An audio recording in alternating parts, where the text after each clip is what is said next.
5 minutes, Alfie, by Lily May Walters.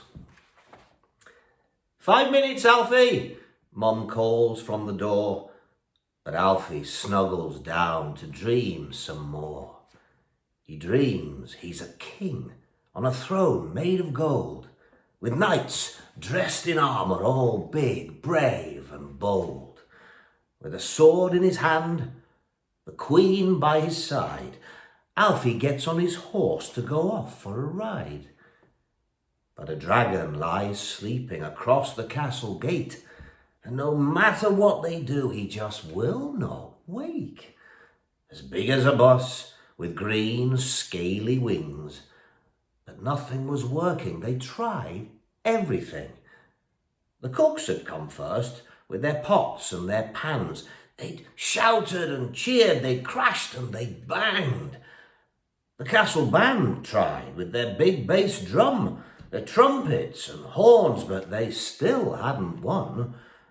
The villagers were next. They prodded and poked, but the dragon just sighed and puffed out thick smoke. The jester told a joke, then did a neat trick. He juggled with balls and spun plates on sticks. The blacksmith tied ropes around the dragon's long tail, but despite all his pulling, even this was a fail. "Enough!" Alfie cried. The court was aghast. "I have an idea.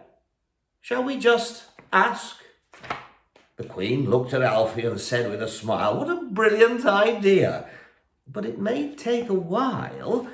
"How so?" Alfie said, and the Queen smiled once more. "Well, how will he hear us above that loud rumbling snore?" I'll climb on his head, I'll shout in his ear." So he climbed off his horse, with nothing to fear. With the help of his knights and ladders of wood, Alfie climbed to the top and shouted loud as he could, oh, dragon, we need to get by.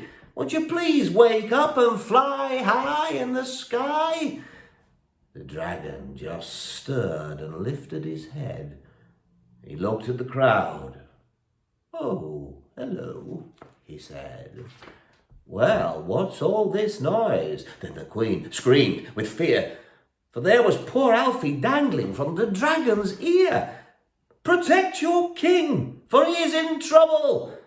So the knights grabbed their lancers and marched at the double.